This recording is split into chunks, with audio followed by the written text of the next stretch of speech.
चाहे बेधी राखे राम, चाहे बेधी राखे राम, अरे ताही बेधी रही और सीताराम, सीताराम, सीताराम कहिए, सीताराम, सीताराम, सीताराम कहिए। जाहि विधि राखे राम, ताहि विधि रही और सीताराम, सीताराम, सीताराम कहिए। भारत माता और हिसाली वाली मैया को मेरा प्रणाम। पावन चिंतनधारा आश्रम की ओर से सभी को जय श्री राम। श्री वाल्मीकि कृत रामायण एक धार्मिक ऐतिहासिक महाकाव्य में मैं अयोध्या कांड का भक्ति भाव से पठन करती हूँ। निवेदन है कि आप भी श्रद्धा भाव से इसका श्रवण करें। ओम श्री गणेशाय नमः। ओम श्री सरस्वते नमः। ओम श्री हनुमते नमः।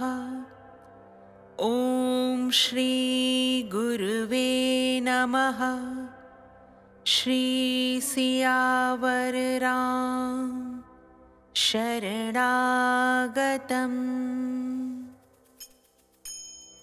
55वां सर्ग। भरद्वाज जी का श्री राम आदि के लिए स्वस्ति वाचन करके उन्हें चित्रकूट का मार्ग बताना, उन सब का अपने ही बनाए हुए बेड़े से यमुना जी को पार करना, सीता की यमुना और श्याम वट से प्रार्थना, तीनों का यमुना के किनारे के मार्ग से 1 कोस तक जाकर वन में घूमना फिरना, यमुना जी के समतल तट पर रात्रि में निवास करना।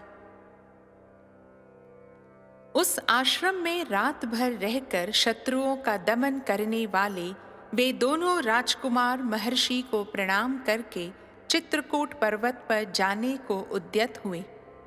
उन तीनों को प्रस्थान करते देख महर्षि ने उनके लिए उसी प्रकार स्वस्ति वाचन किया जैसे पिता अपने औरस पुत्रों को यात्रा करते देख उनके लिए मंगल सूचक आशीर्वाद देता है। तदनंतर महातेजस्वी महामुनि भरद्वाज ने सत्य पराक्रमी श्री राम से इस प्रकार कहना आरंभ किया। नरश्रेष्ठ, तुम दोनों भाई गंगा और यमुना के संगम पर पहुंचकर, जिनमें पश्चिम मुखी होकर गंगा मिली है, उन महानदी यमुना के निकट जाना। रघुनंदन, तदनंतर गंगा जी के जल के वेग से अपने प्रवाह के प्रतिकूल दिशा में मुड़ी हुई यमुना के पास पहुंचकर लोगों के आने जाने के कारण उनके पदचिन्हों से चिन्हित हुए अवतरण प्रदेश पार उतरने के लिए उपयोगी घाट को अच्छी तरह देखभाल कर वहां जाना और एक बेड़ा बनाकर उसी के द्वारा सूर्य कन्या यमुना के उस पार उतर जाना। तत्पश्चात आगे जाने पर एक बहुत बड़ा बरगद का वृक्ष मिलेगा जिसके पत्ते हरे रंग के हैं। वह चारों ओर से बहुसंख्यक दूसरे वृक्षों द्वारा घिरा हुआ है। उस वृक्ष का नाम श्याम वट है। उसकी छाया के नीचे बहुत से सिद्ध पुरुष निवास करते हैं। वहां पहुंचकर सीता दोनों हाथ जोड़कर उस वृक्ष से आशीर्वाद की याचना करें। यात्री की इच्छा हो तो उस वृक्ष के पास जाकर कुछ काल तक वहां निवास करे अथवा वहां से आगे बढ़ जाए। श्याम वट से 1 कोस दूर जाने पर तुम्हें नील वन का दर्शन होगा। वहां सल्ल की, चीड़ और बेर के भी पेड़ मिले हुए हैं। यमुना के तट पर उत्पन्न हुए बांसों के कारण वह और भी रमणीय दिखाई देता है। यह वही स्थान है जहाँ से चित्रकूट को रास्ता जाता है। मैं उस मार्ग से कई बार गया हूँ। वहाँ की भूमि कोमल और दृश्य रमणीय है। उधर कभी दावानल का भय नहीं होता है। इस प्रकार मार्ग बताकर जब महर्षि भरद्वाज लौटने लगे, तब श्री राम ने तथास्तु कहकर उनके चरणों में प्रणाम किया और कहा, अब आप आश्रम को लौट जाइए। उन महर्षि के लौट जाने पर श्री राम ने लक्ष्मण से कहा, सुमित्रा नंदन, तुम्हारा कल्याण हो। ये मुनि हमारे ऊपर जो इतनी कृपा रखते हैं, इससे जान पड़ता है कि हम लोगों ने पहले कभी महान पुण्य किया है। इस प्रकार बातचीत करते हुए वे दोनों मनस्वी पुरुष सिंह सीता को ही आगे करके यमुना नदी के तट पर गए। वहां कालिंदी का स्रोत बड़ी तीव्र गति से प्रवाहित हो रहा था। वहां पहुंचकर वे इस चिंता में पड़े कि कैसे नदी को पार किया जाए, क्योंकि वे तुरंत ही यमुना जी के जल को पार करना चाहते थे। फिर उन दोनों भाइयों ने जंगल के सूखे काठ बटोरकर उन्हीं के द्वारा एक बहुत बड़ा बेड़ा तैयार किया। वह बेड़ा सूखे बांसों से व्याप्त था और उसके ऊपर खस बिछाया गया था। तदनंतर पराक्रमी लक्ष्मण ने बेंत और जामुन की टहनियों को काटकर सीता के बैठने के लिए एक सुखद आसन तैयार किया। दशरथ नंदन श्री राम ने लक्ष्मी के समान अचिंत्य ऐश्वर्य वाली अपनी प्रिया सीता को, जो कुछ लज्जित सी हो रही थी, उस बेड़े पर चढ़ा दिया और उनके बगल में वस्त्र एवं आभूषण रख दिए। फिर श्री राम ने बड़ी सावधानी के साथ खंती, कुदारी और बकरे के चमड़े से मढ़ी हुई पिटारी को भी बेड़े पर ही रखा। इस प्रकार पहले सीता को चढ़ाकर वे दोनों भाई दशरथ कुमार श्री राम और लक्ष्मण उस बेड़े को पकड़कर खेने लगी। उन्होंने बड़े प्रयत्न और प्रसन्नता के साथ नदी को पार करना आरंभ किया। यमुना की बीच धारा में आने पर सीता ने उन्हें प्रणाम किया और कहा, देवी, इस बेड़े द्वारा मैं आपके पार जा रही हूँ। आप ऐसी कृपा करें जिससे हम लोग सकुशल पार हो जाएं और मेरे पति देव अपनी वनवास विषयक प्रतिज्ञा को निर्विघ्न पूर्ण करें। इक्ष्वाकु वंशी वीरों द्वारा पालित अयोध्यापुरी में श्री रघुनाथ जी के सकुशल लौट आने पर मैं आपके किनारे 1,000 गौओं का दान करूंगी और सैकड़ों देव दुर्लभ पदार्थ अर्पित करके आपकी पूजा संपन्न करूंगी। इस प्रकार सुंदरी सीता हाथ जोड़कर यमुना जी से प्रार्थना कर रही थी। इतने ही में वे दक्षिण तट पर जा पहुंची। इस तरह उन तीनों ने उसी बेड़े द्वारा बहुसंख्यक तटवर्ती वृक्षों से सुशोभित और तरंगमालाओं से अलंकृत शीघ्रगामिनी सूर्य कन्या यमुना नदी को पार किया। पार उतरकर उन्होंने बेड़े को तो वहीं तट पर छोड़ दिया और यमुना तटवर्ती वन से प्रस्थान करके वे हरे हरे पत्तों से सुशोभित शीतल छाया वाले श्याम वट के पास जा पहुंचे। वट के समीप पहुंचकर विदेह नंदिनी सीता ने उसे मस्तक झुकाया और इस प्रकार कहा, महावृक्ष, आपको नमस्कार है। आप ऐसी कृपा करें जिससे मेरे पतिदेव अपने वनवास विषयक व्रत को पूर्ण करें तथा हम लोग वन से सकुशल लौटकर माता कौसल्या तथा यशस्विनी सुमित्रा देवी का दर्शन कर सकें। इस प्रकार कहकर मनस्विनी सीता ने हाथ जोड़े हुए उस वृक्ष की परिक्रमा की।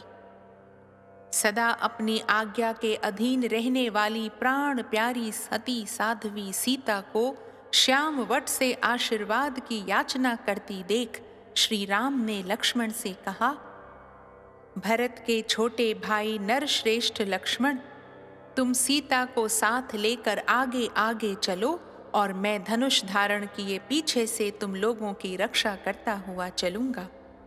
विदेह कुल नंदिनी जनक दुलारी सीता जो जो फल या फूल मांगे अथवा जिस वस्तु को पाकर इनका मन प्रसन्न रहे वह सब इन्हें देते रहो। अबला सीता एक एक वृक्ष, झाड़ी अथवा पहले की न देखी हुई पुष्प शोभित लता को देखकर उसके विषय में श्री रामचंद्र जी से पूछती थी तथा लक्ष्मण सीता के कथनानुसार तुरंत ही भांति भांति के वृक्षों की मनोहर शाखाएं और फूलों के गुच्छे ला ला कर उन्हें देते थे। उस समय जनक राज किशोरी सीता विचित्र वालुका और जलराशि से सुशोभित तथा हंस और सारसों के कलनाद से मुखरित यमुना नदी को देखकर बहुत प्रसन्न होती थी। इस तरह एक कोस की यात्रा करके दोनों भाई श्री राम और लक्ष्मण प्राणियों के हित के लिए मार्ग में मिले हुए हिंसक पशुओं का वध करते हुए यमुना तटवर्ती वन में विचरने लगे।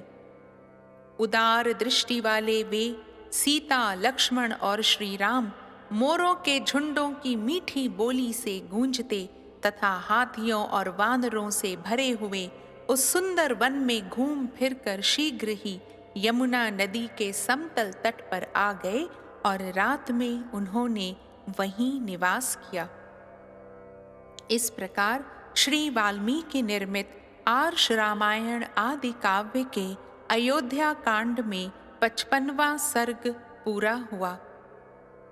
राम रामेति रामेति रमे रामे मनोरमे सहस्रनाम ततुल्यम राम नाम वरानने। 56वां सर्ग। वन की शोभा देखते दिखाते हुए श्री राम आदि का चित्रकूट में पहुंचना, वाल्मीकि जी का दर्शन करके श्री राम की आज्ञा से लक्ष्मण द्वारा पर्णशाला का निर्माण तथा उसकी वास्तु शांति करके उन सब का कुटी में प्रवेश। तदनंतर रात्रि व्यतीत होने पर रघुकुल शिरोमणि श्री राम ने अपने जागने के बाद वहां सोए हुए लक्ष्मण को धीरे से जगाया और इस प्रकार कहा, शत्रुओं को संताप देने वाले सुमित्रा कुमार, मीठी बोली बोलने वाले शुक पिक आदि जंगली पक्षियों का कलरव सुनो। अब हम लोग यहाँ से प्रस्थान करें क्योंकि प्रस्थान के योग्य समय आ गया है। सोए हुए लक्ष्मण ने अपने बड़े भाई द्वारा ठीक समय पर जगा दिए जाने पर निद्रा, आलस्य तथा राह चलने की थकावट को दूर कर दिया।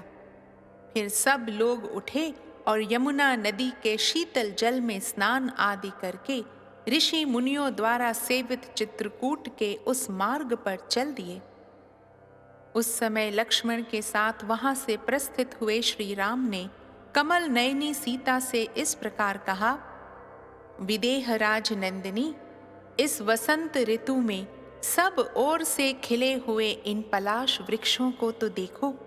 ये अपने ही पुष्पों से पुष्पमालाधारी से प्रतीत होते हैं और उन फूलों की अरुण प्रभा के कारण प्रज्वलित होते से दिखाई देते हैं। देखो, ये भिलावे और बेल के पेड़ अपने फूलों और फलों के भार से झुके हुए हैं। दूसरे मनुष्यों का यहाँ तक आना संभव न होने से ये उनके द्वारा उपयोग में नहीं लाए गए हैं, अतः निश्चय ही इन फलों से हम जीवन निर्वाह कर सकेंगे। फिर लक्ष्मण से कहा, लक्ष्मण देखो, यहाँ के एक एक वृक्ष में मधुमक्खियों द्वारा लगाए और पुष्ट किए गए मधु के छत्ते कैसे लटक रहे हैं। इन सब में एक एक द्रोण लगभग 16 सेर मधु भरा हुआ है। वन का यह भाग बड़ा ही रमणीय है। यहाँ फूलों की वर्षा सी हो रही है और सारी भूमि पुष्पों से आच्छादित दिखाई देती है। इस वन प्रांत में यह चातक पी कहाँ की रट लगा रहा है। उधर वह मोर बोल रहा है, मानो पपीहे की बात का उत्तर दे रहा हो। यह रहा चित्रकूट पर्वत। इसका शिखर बहुत ऊंचा है। झुंड के झुंड हाथी उसी ओर जा रहे हैं और वहां बहुत से पक्षी चहक रहे हैं। तात, जहां की भूमि समतल है और जो बहुत से वृक्षों से भरा हुआ है, चित्रकूट के उस पवित्र कानन में हम लोग बड़े आनंद से विचरेंगे। सीता के साथ दोनों भाई श्री राम और लक्ष्मण पैदल ही यात्रा करते हुए यथा समय रमणीय एवं मनोरम पर्वत चित्रकूट पर जा पहुंचे। वह पर्वत नाना प्रकार के पक्षियों से परिपूर्ण था। वहां फल मूलों की बहुतायत थी और स्वादिष्ट जल पर्याप्त मात्रा में उपलब्ध होता था। उस रमणीय शैल के समीप जाकर श्री राम ने कहा, सौम्य, यह पर्वत बड़ा मनोहर है। नाना प्रकार के वृक्ष और लताएं इसकी शोभा बढ़ाती हैं। यहाँ फल मूल भी बहुत हैं। यह रमणीय तो है ही। मुझे जान पड़ता है कि यहाँ बड़े सुख से जीवन निर्वाह हो सकता है। इस पर्वत पर बहुत से महात्मा मुनि निवास करते हैं। तात, यही हमारा वास स्थान होने योग्य है। हम यहीं निवास करेंगे। ऐसा निश्चय करके सीता, श्री राम और लक्ष्मण ने हाथ जोड़कर महर्षि वाल्मीकि के आश्रम में प्रवेश किया और सबने उनके चरणों में मस्तक झुकाया। धर्म को जानने वाले महर्षि उनके आगमन से बहुत प्रसन्न हुए और आप लोगों का स्वागत है, आइए बैठिए, ऐसा कहते हुए उन्होंने उनका आदर सत्कार किया। तदनंतर महाबाहु भगवान श्री राम ने महर्षि को अपना यथोचित परिचय दिया और लक्ष्मण से कहा, सौम्य लक्ष्मण, तुम जंगल से अच्छी अच्छी मजबूत लकड़ियां ले आओ और रहने के लिए एक कुटी तैयार करो। यहीं निवास करने को मेरा जी चाहता है। श्री राम की यह बात सुनकर शत्रु दमन लक्ष्मण अनेक प्रकार के वृक्षों की डालियां काट लाए और उनके द्वारा एक पर्णशाला तैयार की। वह कुटी बाहर भीतर से लकड़ी की ही दीवार से सुस्थिर बनाई गई थी और उसे ऊपर से छा दिया गया था, जिससे वर्षा आदि का निवारण हो। वह देखने में बड़ी सुंदर लगती थी। उसे तैयार हुई देखकर एकाग्रचित्त होकर अपनी बात सुनने वाले लक्ष्मण से श्री राम ने इस प्रकार कहा, सुमित्रा कुमार, हम गजकंद का गूदा लेकर उसी से पर्णशाला के अधिष्ठाता देवताओं का पूजन करेंगे, क्योंकि दीर्घ जीवन की इच्छा करने वाले पुरुषों को वास्तु शांति अवश्य करनी चाहिए। कल्याणदर्शी लक्ष्मण, तुम गजकंद नामक कंद को उखाड़कर या खोदकर शीघ्र यहाँ ले आओ, क्योंकि शास्त्रोक्त विधि का अनुष्ठान हमारे लिए अवश्य कर्तव्य है। तुम धर्म का ही सदा चिंतन किया करो। भाई की इस बात को समझकर शत्रु वीरों का वध करने वाले लक्ष्मण ने उनके कथनानुसार कार्य किया। तब श्री राम ने पुनः उनसे कहा, लक्ष्मण, इस गजकंद को पकाओ। हम पर्णशाला के अधिष्ठाता देवताओं का पूजन करेंगे। जल्दी करो, यह सौम्य मुहूर्त है और यह दिन भी ध्रुव संज्ञक है, अतः इसी में यह शुभ कार्य होना चाहिए। प्रतापी सुमित्रा कुमार लक्ष्मण ने पवित्र और काले छिलके वाले गजकंद को उखाड़कर प्रज्वलित आग में डाल दिया। रक्त विकार का नाश करने वाले उस गजकंद को भली भांति पका हुआ जानकर लक्ष्मण ने पुरुष सिंह श्री रघुनाथ जी से कहा, देवोपम तेजस्वी श्री रघुनाथ जी, यह काले छिलके वाला गजकंद जो बिगड़े हुए सभी अंगों को ठीक करने वाला है, मेरे द्वारा संपूर्णतः पका दिया गया है। अब आप वास्तु देवताओं का यजन कीजिए, क्योंकि आप इस कर्म में कुशल हैं।